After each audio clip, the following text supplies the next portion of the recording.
अजहर सिद्दीक साहब, अभी हमारे सामने तो नहीं है कि निगरान वज़ीर-ए-आज़म कौन होगा, उनके नाम हमारे सामने नहीं आए।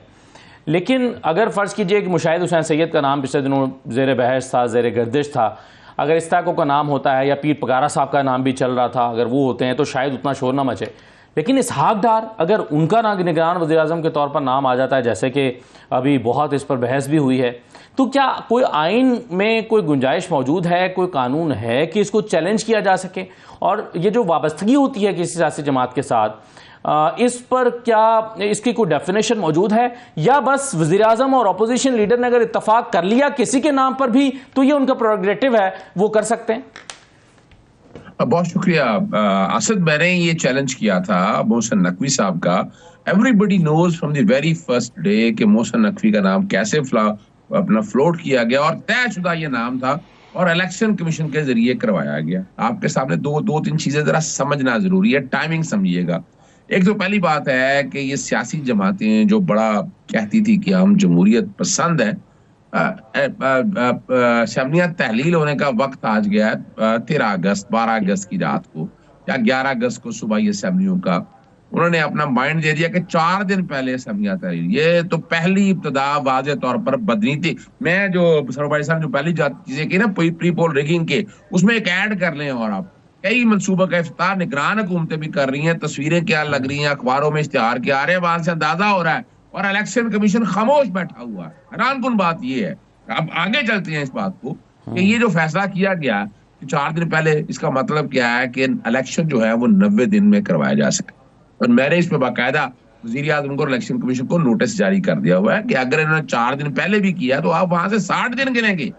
यानी ये नहीं है कि अगर 4 दिन पहले तहरील कर दिया तो आप उठाकर 90 दिन ले जाएं। वो 90 दिन की मैक्सिमम हालात में है कि जब इलेक्शन कमीशन इलेक्शन की तैयारियां ना की हो, वरना तो प्रोजेक्टेड डेट जो है हर एक को पता है, इलेक्शन कमीशन को पता है, तो 60 दिन। नहीं आज़ाद साहब, लेकिन उसमें डेफिनेशन ये हो जाएगी ना कि असम्बलियों ने अपनी मुद्दत पूरी नहीं की और असम्बलियां कब्ल अज़ वक्त तहलील हो गई हैं, फिर तो डेफिनेशन ये हो जाएगी ना, कब्ल अज़ वक्त तहलील हो जाएंगी तो फिर 90 दिन है। यही तो बात समझाने की मैं, इसीलिए तो नोटिस मैंने किया है कि वो मैक्सिमम 90 दिन है। ये नहीं कहा गया कि आपने वो 90 दिन में कराने हैं, 90 दिन तक करा सकते हैं। तो ये मैंने नोटिस इसलिए दिया है कि 4 दिन पहले तहलील कर रहे हैं, आपकी तैयारियां मुकम्मल है, 60 दिनों के अंदर अंदर इलेक्शन कराएं। अगर नहीं कराएंगे तो कोर्टों में आ जाएंगे। अब अगली बात आ जाए निगरान सेटअप के हवाले से, मैंने मोहसिन नकवी का नाम भी अभी तक शेख रशीद साहब की तरफ से बाकायदा चैलेंज किया हुआ है और लाहौर हाईकोर्ट में वो भी मामला पेंडिंग है। जहां तक 90 दिन के अंदर इलेक्शन कराने के हवाले से हाईकोर्ट का फैसला आ चुका हुआ है और सुप्रीम कोर्ट के 2 फैसले आ चुके हैं कि 90 दिन के अंदर अंदर इलेक्शन कराने हैं। अब जो 2 तरामीम की हैं ट्रांसफर और पोस्टिंग के कॉन्टेक्स्ट में, ये सुप्रीम कोर्ट के फैसलों की तौहीन है। सेक्शन 230 के तहत जो उनको काम कराने का कह दिया कि मुख्तलिफ काम प्रोजेक्ट भी वो कर सकेंगे, वो भी सुप्रीम कोर्ट के फैसलों की तौहीन है और निगरान सेटअप के जो कवानीन चले आ रहे हैं, जो प्रेसिडेंट है उसकी तौहीन। अब आते हैं अगली बार जो आपने निगरान सेटअप के लिए देखिए, नहीं मेरे पास जो खबर है वो खबर ये है कि शाहिद खाकान अब्बासी, आफ्ताब शेरपा और या असफंद यार वली, ताकि ANP को भी हिस्सेदारी मिल सके। ये वाले जो लोग हैं, इन तीनों में से नाम शाहिद खाकान अब्बासी ने कह दिया कि 3 महीने के लिए आना नहीं साहब। मैं बड़ी मुस्तरद खबर आपके सामने रख रहा हूँ कि वो 1 साल के लिए आना चाहती हैं और उसी के लिए ये सारा मैदान सजाया जा रहा है। इसहाक डार का नाम कभी भी नहीं था, ना वो चाहते हैं इस हवाले से। बाकी जो टेक्नोक्रेट वगैरह के हवाले से, हाँ वो आपने देखा होगा जो एक बशर मुस्ता वगैरह के साथ एक फंड बैठकर तश्कील दे दिया गया है। इसका मतलब ये है, हो सकता है फिर कोई और नया इंपोर्टेड, अगर वो ये बात गई तो इसका कोशिश यही होगी कि इसको खींच के 1 साल 2 साल की तरफ ले जाया जाए। तो सबसे अहम जो मामला अब आ गया वो सारा कोर्ट है।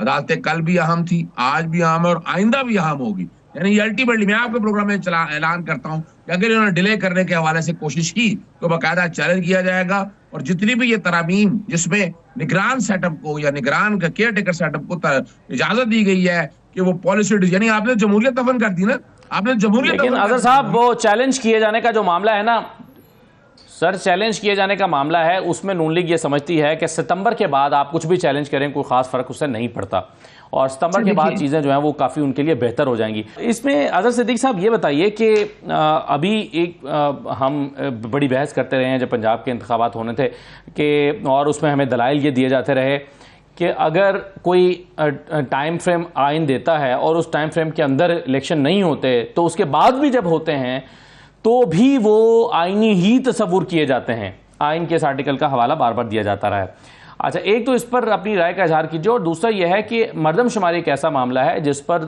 खुद MQM कह रही है कि जब तक इसके मुताबिक नई हल्का बंदियाँ नहीं होती तो इंतखाबात ना कराए जाएँ। तो इस पर अगर वाकई नोटिफाई हो जाता है और उसके मुताबिक फिर नई हल्का बंदियाँ होती हैं तो 4 महीने तो फिर इलेक्शन कमीशन को इन एनी केस चाहिए होंगे, तो फिर इलेक्शन कैसे वक्त पर हो पाएंगे? अच्छा, असद, चूंकि मुझे अच्छी तरह याद है कि जब वोट ऑफ नो कॉन्फिडेंस का केस चल रहा था तो 3 अप्रैल के बाद आप तकरीबन सारी हियरिंग आपने अटेंड की, और 7 अप्रैल को भी आप, मुझे याद पड़ता है कि आप सुप्रीम कोर्ट में मौजूद थे कि जब ये बिलावल, जिनको वेलकम पे बड़ा एतराज लगा था, इनको किस तरह का वहाँ इस्तकबाल हुआ, कोर्टों ने बड़ा वेलकम किया जैसे चीफ। और उस वक्त जब जजमेंट रिजर्व हो गई थी तो उसके बाद जजमेंट रिजर्व से मुराद है ब्रेक ले लिया था फैसला सुनाने के लिए, एक दरवाजे बंद हो गए थे। अब समझने की बात है, और जो बातें हमने की, शायद खकान बासी का नाम भी उन्हीं हल्कों से आया है, यानी ये पी, और ये भी बताता चलूं, ये PMLN पीपल्स पार्टी कोई ताल्लुक नहीं है इनका।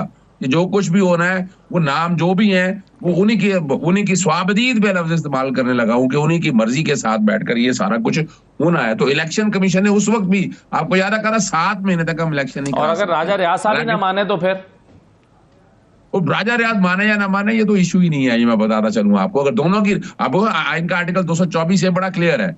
अब जो नाम आएंगे फिर नाम तजवीज किए जाएंगे, इधर से नाम तजवीज किए जाएंगे, कुछ उधर से नाम तजवीज किए जाएंगे, लीडर, जैसे पंजाब में हुआ था। और उसके बाद जो है election commission is a final arbitrator, उसने बैठकर इस बात का फैसला करना। लेकिन जो असल जो बात, जो तबाहकुन बात है और जो सोचने वाली बात है इस कॉन्टेक्स्ट में, कि ये जितनी 13, 14, 15 जो सियासी जमातें हैं ना, ये आपस में लड़ाई सिर्फ दिखावे के लिए है।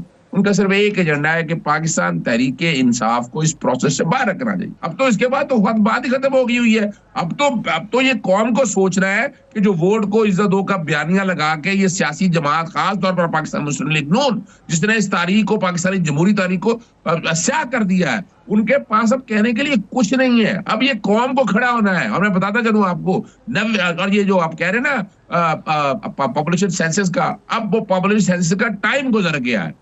अब तो कॉन्स्टिट्यूशनल मैंडेट आ गया, 5 साल बाद असेंबलियां खत्म होनी है। ये सारा जो कुछ करना था तो इन्होंने करना था, इनके जिम्मे था। इलेक्शन कमीशन खामोश बैठा रहा है। क्यों खामोश बैठा रहा है? उसके पास नहीं था। क्या निगरान हुकूमत सेंसस को नोटिफाई कर सकती है अजहर साहब? यानी इलेक्शन को डिले करने के पर्पज से, और जो नोटिफाई करने का जो प्रोसेस है ना, वो तो उसके पास इख्तियार ही नहीं है, मैंडेट ही नहीं है उसके पास। यानी इलेक्शन कमीशन के इस, यानी निगरान हुकूमत का ये मैंडेट ही नहीं है। उसने सिर्फ इलेक्शन कराने और जजमेंट, और कमाल की बात है, जिसमें आपको पता है ख्वाजा आसफ पाकिस्तान मुस्लिम लीग नून ने ली थी, तो उन्होंने कहा था कि निगरान सेटअप का ये पैरामीटर है, ये होना चाहिए, और वो बाकायदा रिकॉर्ड के ऊपर है, जहां ट्रांसफर, पोस्टिंग, एक एक चीज का प्रिंसिपल तय हो चुका है। आप तरमीम भी कर ले, वो तरमीमें चैलेंज होंगी, वो एक अलग बात है। लेकिन यहाँ ये सोचने वाली बात है कि जो ख्वाजा आसफ ने बात कह दी है ना, उसमें एक बात मैं कहता हूँ कि मौजूदा सेटअप जो है ना, वो शहबाज शरीफ को देखना चाहता है। नवाज शरीफ को जो आना होता तो नवाज शरीफ आ जाता, तो नवाज शरीफ की जो सेहत थी, अगर इसहाकडार का नाम फ्लोट करके देखा और उन्हें हाल देख लिया क्या हाल हो गया है, तो अब उन्हें ये फैसला करना है, कि ये पाकिस्तान तहरीक इंसाफ के साथ इकट्ठे होकर कोई तहरीक लड़नी है या शहबाज शरीफ का एजेंडा लेकर चलना है। ये फैसला उन्हें अब करना पड़ेगा। और अगर ये फैसला हो गया, वैसे तो पीपल्स पार्टी की भी ख्वाहिश है किसी स्टेज के ऊपर कि पाकिस्तान तहरीक इंसाफ के साथ इकट्ठे होकर चले, ताकि वो जो उन पे इल्जाम है कि उन्होंने डिक्टेटर, ये जो अगर बयान है ख्वाजा आसफ का, इसका फायदा तो पाकिस्तान पीपल्स पार्टी को हो रहा है। और ये मौका ऐसा है कि जिसमें बैठकर उन्होंने फैसला करना है कि पाकिस्तान पीपल्स पार्टी इनको छोड़ के कहीं पाकिस्तान तहरीक इंसाफ, ये अब सियासी अलाइनमेंट का टाइम आ चुका है। इस वक्त नजर आएगा आपको, ये सारी क्लियर होंगी कि किसने किस पलड़े में जाना है। और अगर ये कोई पलड़ा ना हुआ और ये सारी की सारी 16 खड़ी रही, इसका मतलब है कि अपोजिशन ने जो फैसला किया है उस पर अमल दरामद हो रहा है। उससे अगर हटना है तो ये बैठकर ये दिन है कि जिनमें आकर फैसला होगा। और जैसे मिसाल के तौर पर वो जो जमहूरियत के चैंपियन है रजा रब्बानी साहब, फरतुल्लाह बाबर, कहाँ वो खो गए, आंखें ढूंढ रही हैं, दूरबीन लगा के हम भी तलाश करते फिर रहे हैं। तो ये अब ये फैसला भी उन्होंने करना है, वरना तो इन सियासी जमातों का वो फ्यूचर जो तबाह हो गया है ना, तो तारीखी तौर पर रहा है। अब अगर हम असद में सिर्फ 1 मिनट याद दीजिएगा, तारीख में हमने देखा है कि जब हाँ बिल्कुल सही है सर। इसमें आप जो कह रहे हैं ना साहब, इलेक्शन पहले जब 90 दिन में इलेक्शन पंजाब के खैबर पख्तूनख्वा के नहीं हो सके थे उसमें और अब में फ़र्क यह है कि उस वक्त तमाम सियासी जमातें समझती थी कि इलेक्शन एक वक्त पर होने चाहिए, और अब इलेक्शन को ताख़ीर का शिकार करने के लिए पीपल्स पार्टी और PMLN ऑन बोर्ड नहीं है, एक पेज पर नहीं है। तो ये एक बड़ा डिफरेंस तो है बिल्कुल। ऐसा लगता है कि अगला जो इलेक्शन है वो दो चीज़ों पर लड़ा जाएगा, एक तो महंगाई पर और दूसरा जो मौजूदा हुकूमत है इसकी 15 साल कारकर्दगी पर। और कारकर्दगी में ज़ाहिर है महंगाई भी शामिल है, लेकिन तहरीक-ए-इंसाफ ये गौर कर रही है, बल्कि फ़ैसला कर चुकी है कि वो राइट टू इंफॉर्मेशन एक्ट के तहत मुख्तलिफ शोबों की मालूमात हासिल करेंगे और फिर उस पर वाइट पेपर जारी करके इस हुकूमत के ख़िलाफ़ जहाँ जहाँ पर अगर ऐसी डिस्क्रिपेंसीज मौजूद हैं, जहाँ पर करप्शन हुई है, उसको बेनकाब किया जाएगा और उसको इलेक्शन का एक नारा बनाया जाएगा।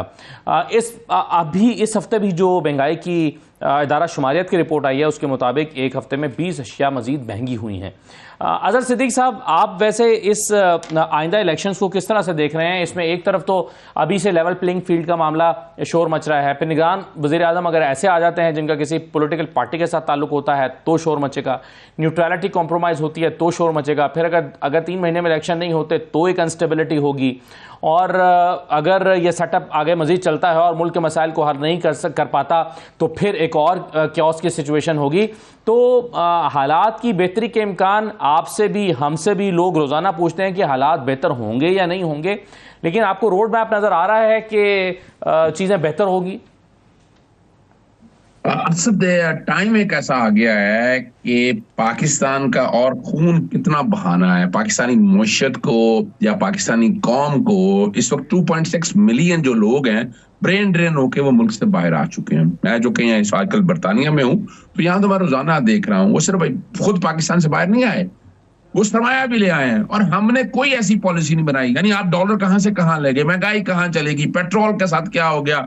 और कमाल की बात है, तारीखी लूट मार 1.5 साल के अंदर पाकिस्तानी तारीख में नहीं हुई जो इन लोगों ने की। और मौका कोई हर कोई अपने हाथ से आवाम के साथ उन्होंने जुल्म 9 मई की आड़ में जो निगरान हुकूमत और उन्होंने 9 मई की मजम्मत करते हैं, लेकिन जो कुछ हुआ ये सारा तारीखी तौर पर आ चुका है। मैं जो देख रहा हूँ जो मुझे नजर आ रहा है कि इलेक्शन मैं तो डिले होता हुआ नहीं देख रहा। इलेक्शन अगर होंगे तो ये मुल्क आगे जाएगा। और मैं ये पहले जून से ये बात कर रहा हूं कि मिसाके पाकिस्तान की बात करें, बहुत हो गया है। ये लूट मार निकाल उठा फेंक यार सियासी जमात में से लुटेरों को, और पाकिस्तान को आगे ले जाने आप चाहते हैं ना। लूट बड़ा पैसा इकट्ठा कर लिया इन्होंने।